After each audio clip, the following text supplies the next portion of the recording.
sejak kebangkitan ulama bersama pengikut-pengikutnya istiqomah dan setia jaga akidah dan sunnah Rasulullah. Alhamdulillah segala puji baginya ulama bersama pengikut-pengikutnya istiqomah dan setia menjaga agama nusa dan bangsa. Mari kuatkan niat kita, kita bulatkan tekad kita, terus lanjutkan amal kita, mengembangkan hikmah kita. Bismillahirrahmanirrahim. Alhamdulil muallimid thullabi wa musahhilil khairi liman yata'allamu. Wassalatu wassalamu ala nabi wa alihi wa sahbihi jayu'zamu.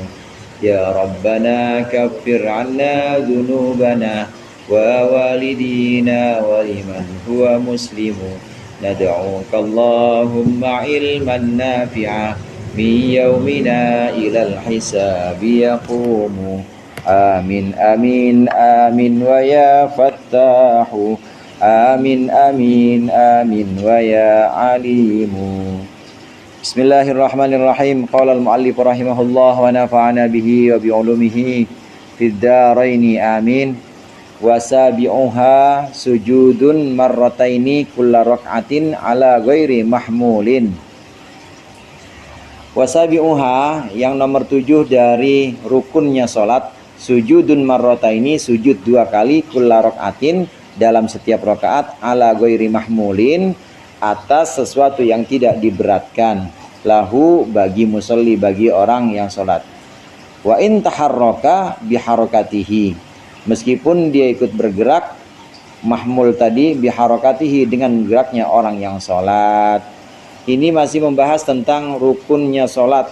Rukun sholat itu ada 3 macam. Ada rukun qalbi, artinya rukun yang sifatnya ada di hati, kalbu. Kan ada kalbu ya, kalbu itu qalbi. Rukun qalbi itu rukun yang ada dalam hati. Ini cuma niat saja. Memang niat ada di hati. Usolli fardul asri itu bukan niat, tapi itu talaffuz bin niat sunnah. Nah, yang dimaksud dengan niat yang menjadi rukun ini saat kita Allahu Akbar, hati itu ada maksud, aku sholat asar, itu dalam hati, itu wajib. Itu namanya rukun qalbi atau rukun hati. Ada rukun yang namanya rukun qauli, rukun yang bentuknya ucapan, doa-doanya, baca-bacaan, ini rukun qauli, wajib. Apa saja rukun qauli? Enggak semua bacaan sholat itu jadi rukun. Rukun qauli dalam bacaan sholat, takbiratul ihram, Allahu Akbar, rukun qauli. Wajib tuh, wajib kedengeran, minimal kedengeran kuping sendiri. Kalau budak gimana? Ya kalau budak ukuran orang normal, sekiranya dia sudah mengeluarkan suara dan kiranya kalau dia waras kupingnya itu kedengeran, ya udah cukup segitu. Itu harus kedengeran, jadi nggak boleh atau nggak boleh, harus Allahu Akbar. Minimal kita sendiri karena rukun. Nah, rukun-rukun qauli atau ucapan yang lain juga begitu. Selain takbiratul ihram, Fatihah rukun qauli, rukun yang bangsa ucapan. Kemudian tasyahud, mulai dari at-tahiyyatul sampai asyhadu alla ilaha illallah wa asyhadu anna muhammadar rasulullah, namanya tasyahud. Kadang orang sebutnya tahiyat karena di awalnya tahiyat. Sama al-ikhlas, kadang disebut al-ikhlas, kadang disebut kulhu.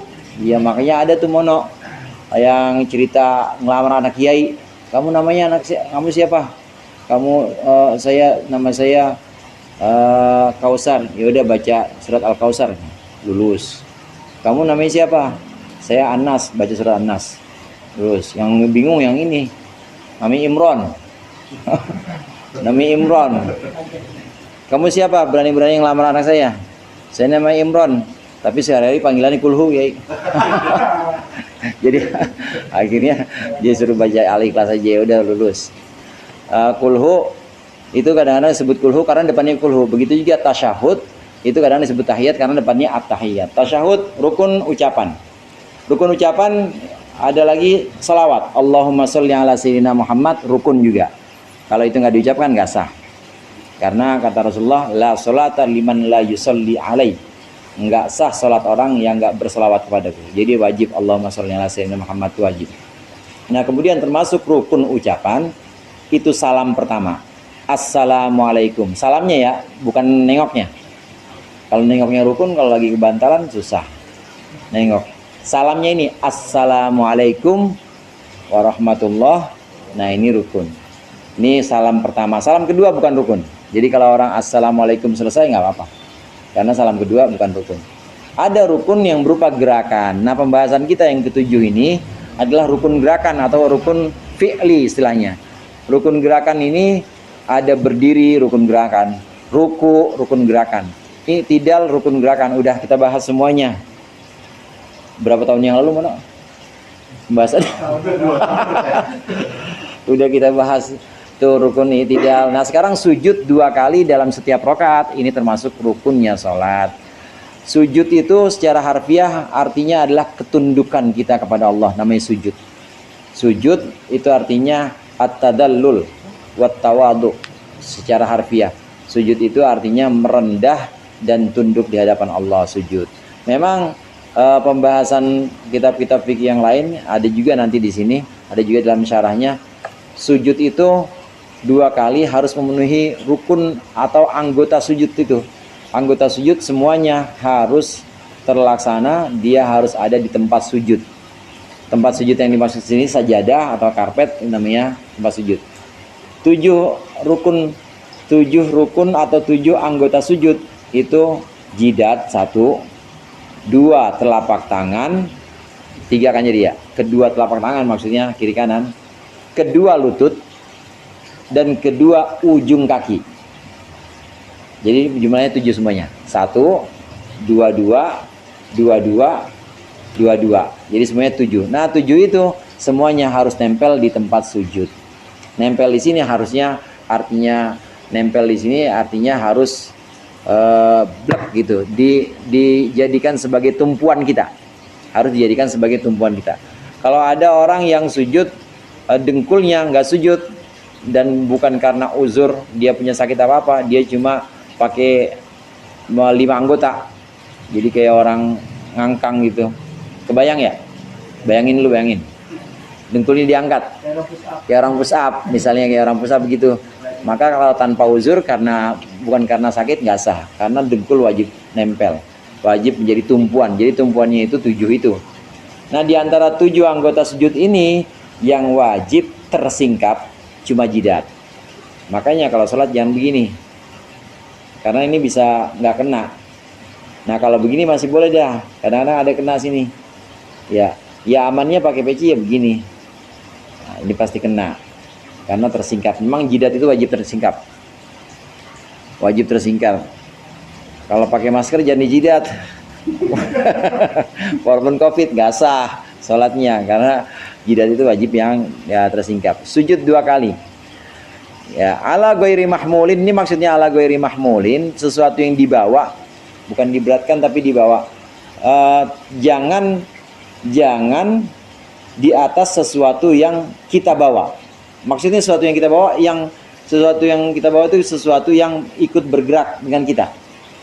Sujud 2 kali dalam setiap rakaat, jangan di atas sesuatu yang kita bawa. Artinya di atas sesuatu yang kita bawa itu yang ikut gerakan dengan kita. Contoh begini misalnya, sesuatu yang kita bawa itu peci, ini kan ikut gerak terus. Kita ruku ikut gerak, kita sujud ikut gerak, kita ikut gerak. Nah jangan sujud di atas ini. Nah di atas sesuatu yang kita bawa, ini namanya bawa nih. Kalau begini namanya bawa. Jadi istilah lain bawa itu gendong. Nah kalau celana atau baju gimana? Baju atau celana itu namanya bukan mahmul, malbus. Malbus itu dipakai, dikenakan. Kalau malbus dikenakan, nah kalau ini dibawa, jadi bisa kita lepas. Kalau ini kan dikenakan, ini dibawa. Oleh karenanya termasuk yang mahmul atau dibawa selain ini, selain peci, sorban. Ada orang sholat pakai sorban. Sorban itu termasuk mahmul, bukan malbus, bukan yang dipakai, tapi dia dibawa jadi cantolin begini. Kalau sorbannya ini terlalu panjang, begitu dia sujud nutupin tempat sujudnya dan nutupin jidat dia, nggak sah sholatnya. Saya pakai sorban panjang gitu ya, saking panjangnya nih begini nih sholat. Ini misalnya masih ada 2 ujung begini. Nah sini ada lagi. Begitu saya sujud, ini nutupin begini, nggak sah. Karena ini termasuk mahmul, termasuk sesuatu yang dibawa atau digendong sama dia. Digendong sama dia. Meskipun yang dibawa itu ikut bergerak dengan gerakannya. Maksudnya seperti contoh tadi, contoh sorban tadi. Meskipun dia ikut bergerak dengan gerakan yang musolli tadi. Walau nahwa saririn, meskipun semacam alas, ya, semacam alas, ya, taharraku biharokatihi, yang ikut bergerak dengan harokatnya.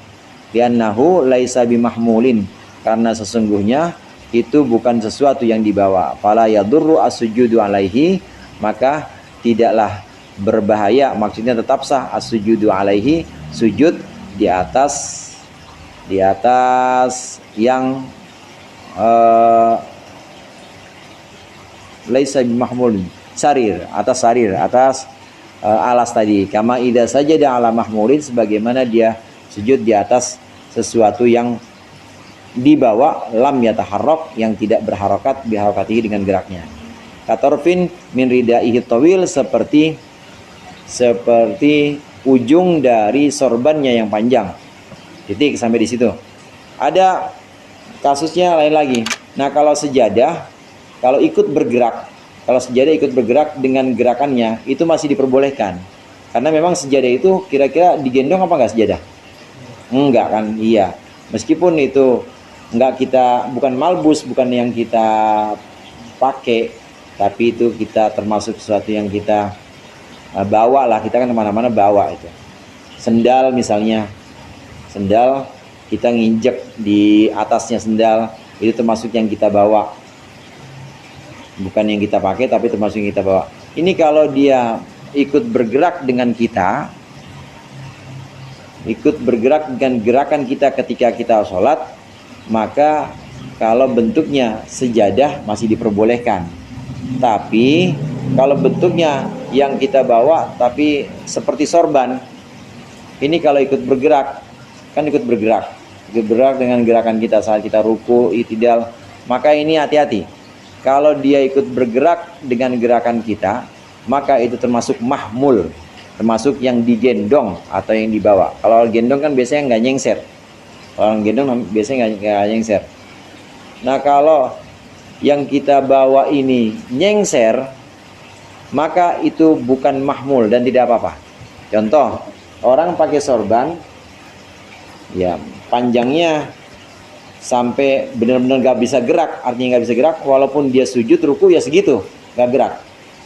Jadi dia pakai sorban panjang banget. Jadi ukuran waktu saat dia diri, saat dia ruku i'tidal, emang ada di atas sejadah. Nah, yang kayak begitu nggak menghalangi sahnya sujud. Apa ya, gambarannya seperti ini. Hordeng yang lebar banget atau spray dah. Ya, spray dipakai buat sorban. Spray dipakai buat sorban. Ini saat kita sholat berdiri, ruku, itu insya Allah spray nggak akan berubah tuh yang bawah. Kira-kira begitu ya? Nggak akan berubah. Nah, kalau itu nutupin sejadah nggak apa-apa. Karena dia tidak bergerak mengikuti gerakan kita. Yang bahaya itu kalau panjangnya nanggung sekaki misalnya, atau panjangnya ngelebihin kaki tapi baru sampai ujung sejadah. Begitu kita diri agak ketarik gitu. Nah, ini kan ikut gerak. Ini bahaya. Waktu sujud nutupin jidat kita, ini bahaya. Kalau misalnya sorban jadi senjata gimana? Boleh. Kan sorban jadi senjata nggak digendong, nggak ngikut. Nah, mahmul di sini yang perlu diperhatikan itu ketika kita bawa kemana-mana dan ikut dengan gerakan kita. Kalau sorbannya punya sebelah apa? Nggak apa-apa, karena bukan mahmul kita, bukan sesuatu yang digendong sama kita, nggak masalah. Kalau kebanyakan punya sendiri itu ya ke depannya nempel lagi yang Iya, nggak apa-apa, nggak apa-apa. Itu karena sorbannya bukan sorban punya kita. Yang bahaya itu kalau sorbannya sorban punya kita. kan itu seperti hukumnya seperti benda yang baru datang. Ya bagusnya memang disingkirin aja, disingkirin pelan-pelan. Jadi yang dimaksud mahmul di sini yang dibawa oleh kita sendiri, bukan punya orang lain. Mana sorbannya sorban orang lain lagi tidur lagi samping kita, nggak bangun-bangun kan dia, lagi pules. Ini sujud. Nah, kemudian memang ada beberapa sir atau beberapa rahasia kenapa ruku itu dalam rakaat, satu rakaat ruku berapa kali? Satu rakaat satu, kalau sujud dua. Emang ada sir, ada rahasianya di situ. Antara lain ulama mengatakan kenapa ruku kok cuma satu, nah sedangkan sujud ini ada dua kali. Karena sujud ini aqrabu ma yakunul abdu ila rabbih. Sujud ini adalah posisi terdekat hamba dengan Tuhannya, dan Allah menjanjikan orang yang doa ketika sujud itu Allah kabulkan. Lantaran hadis ini bahwa Allah menjanjikan pasti dikabulkan, maka dan juga sujud ini merupakan rangkaian terakhir dari rakaat. Tiap rakaat itu rangkaian terakhirnya sujud. Maka seolah-olah itu diizinkan untuk dua kali sujud. Nah, sujud yang kedua sebagai tanda terima kasih bahwa doa kita diijabah, tanda terima kasih bahwa doa kita ini akan Allah kabulkan, sebagai tanda terima kasih. Yang kedua sebagai tanda seolah-olah ini adalah sesuatu yang paling baik dari rakaat kita yang sedang berjalan ini. Rakaat pertama ini udah mau pindah rakaat kedua nih, baik-baikin di rakaat pertama. Sujud yang terakhirnya. Jadi itu diantara rahasia kenapa sujud itu dua tapi ruku kok cuma satu, karena sujud adalah rangkaian terakhir dari tiap rakaat, dan sujud yang pertama Allah janjikan diijabah doa kita, maka sujud yang kedua bersyukur karena doa kita diijabah oleh Allah pada saat sujud. Emang boleh doa saat sujud, Ustaz? Boleh, tapi doanya doa akhirat, doa ukhrawi. Doa akhirat itu batasannya doa yang dikabulkan, yang bisa dikabulkan hanya oleh Allah. Itu doa akhirat. Maghfirah, ampunan.